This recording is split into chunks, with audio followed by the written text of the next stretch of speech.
Good morning, Kentuckiana. It is 6:01 here on your Wednesday morning. Thanks for sticking with us here on GMK, WHAS11. I'm Jim Stratton. And I'm Gabriel Gonzalez. Did you bring an umbrella today? I did not. I didn't either. I brought a sweatshirt with a hood. Oh, And wow. that is all I'm going to need for the 5 feet dash to my car when I leave later on. Yeah, you know what, Matt? If you could go to the weather store and get me an umbrella, because I'm the only one that seems to not. I don't even have one. Do you have one at least? I have a Oh, few. no. You know what? Somebody bring me an umbrella. I don't think I even own. No, I do.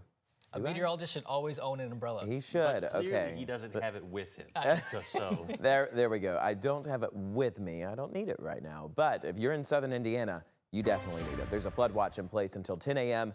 for our northernmost counties. So I would say if you're near Seymour, Bedford, you are probably tired of the rain showers, but we are continuing to see them develop across southern Indiana this morning.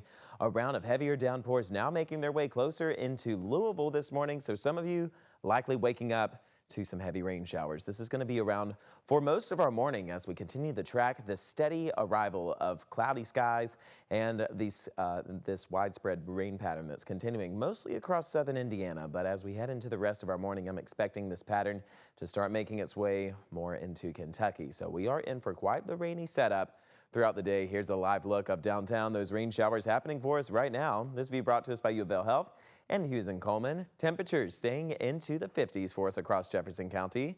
Over in southern Indiana, slightly cooler, 53 Seymour, 60 near Litchfield though, 60 in Mumfordville, also 60 near Shepherdsville. So we are under a marginal threat for excessive rain showers today across most of Kentuckiana. We also have a chance for some thunderstorm activity to develop as we head later on into our afternoon and evening hours. We're under a level 1 out of 5 chance that we could see some thunderstorm development. So we're going to continue tracking out a wet start to our Wednesday morning. Later into Wednesday afternoon, we will see a brief break in some of those showers, but more of them starting to redevelop later this afternoon across southern Indiana. So it is still continuing to be a rainy morning for us. We have more rain showers on the way tomorrow morning too. So keep in mind your school bus ride is going to be a messy setup on your way back. Cloudy skies throughout the later afternoon hours with temperatures into the upper 60s, but we will continue to see a rainy pattern for tomorrow. That's a look at your weather details. Here's an update on traffic this morning. So far, everything's moving along fine, just slowly as we get our day started. There's some live looks for you to check out on I-65, I-64, I-265, and I-264. Jim, Gabe? Matt, thank you very much. Our top story this morning, Israel continues its attack on Iran overnight, this time targeting government infrastructures. Yeah, this comes as U.S. Central Command says more than 50,000 U.S. troops are now in the region. That's a jump from 35,000 previously reported. Iran continues to attack American interests across the region. Just recently, an Iranian drone hit the U.S. consulate in Dubai, and the embassy in Jordan was also targeted. Iran was also able to land a missile on the largest U.S. base in the Middle East. There were no reports of injuries, and now the U.S. is showing the capabilities the Army has in its operation in the region. Many of you may remember the shock and awe strikes of 2003. The first 24 hours of this operation were nearly double the scale. We've already struck nearly 2,000 targets with more than 2,000 munitions.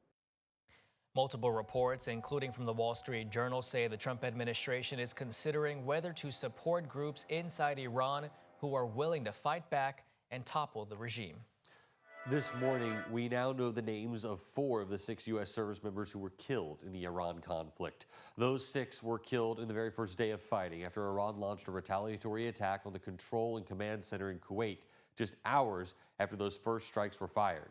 Behind me is pictures of a before and after of that center. You can see the ground is charred, several in the building there severely damaged due to that strike. Now we'll show you the 4 service members who have been identified so far. From left to right on your screen, we have Sergeant Declan Cody of Iowa, Sergeant First Class Noah Teachins of Nebraska, Sergeant First Class Nicola Moore of Minnesota, and Captain Cody Cork of Winter Haven, Florida. Now, all 6 of those soldiers who died do have ties to Kentucky through Fort Knox. The mayor of Radcliffe, J.J. Duvall, says that they all went through Fort Knox for the 1st Theater Sustainment Command at the Army post there. Now, the city is opening its arms to the community who's going through that loss. We just want to make sure that the community is supporting the installation and understanding this is a time that the installation at Fort Knox and the families there are understandably grieving. So we just want to make sure that we are monitoring that and supporting them in any way. Retired Brigadier General Rob Givens of Louisville spoke with us about his experience. The retired Air Force fighter pilot was one of the first to fly over Iraq during Operation Desert Storm. He told us about how operations like this and what the U.S. are doing in Iran right now don't only impact the front lines troops, it also impacts the communities that are supporting them back at home.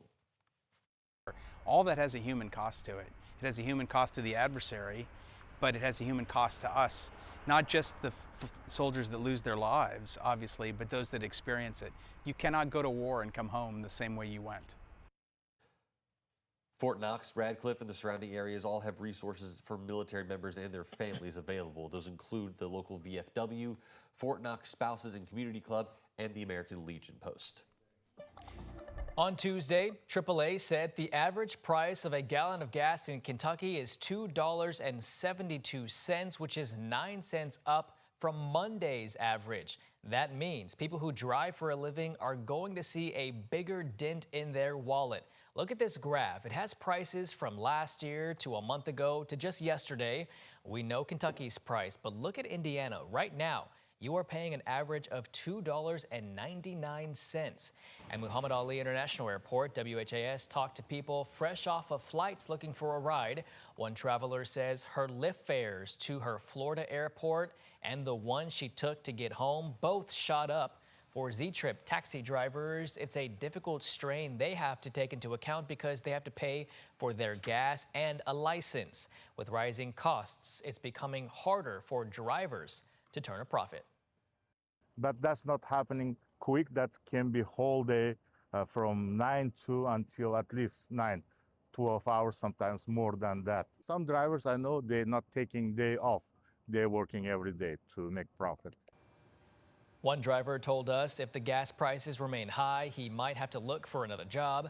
According to AAA, the average gas price here in Louisville is just over $2.88. That's 15 cents higher than the rest of the state. And across the state, gas is 16 cents higher per gallon than this time last month. The U.S. stock market also feeling the impacts of the conflict in the Middle East.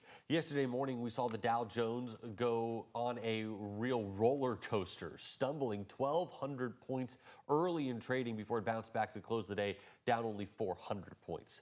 WHAS11 spoke to a local financial advisor about if we should be worried about our money at this point. Mark Lampkin, the CEO of Lampkin Wealth Management, told us that now is not the time to overreact and not the time to panic.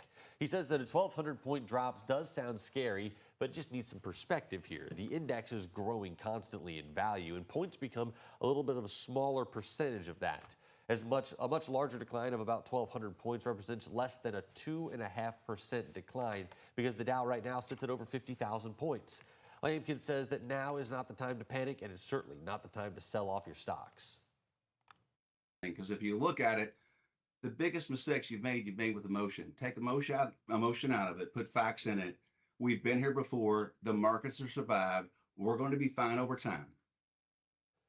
The Dow started to recover throughout yesterday, and it finished down 403 points. That's where it will open up this morning. The S&P 500 begins today down 65 points, and the NASDAQ starts down 232 points. Lampkin also advised that if the stock market were to drop by a substantially larger percentage, then there are protections that would kick in to try to kick that market back into place. It means that trading would essentially shut down for certain periods of time to let things cool down and recover.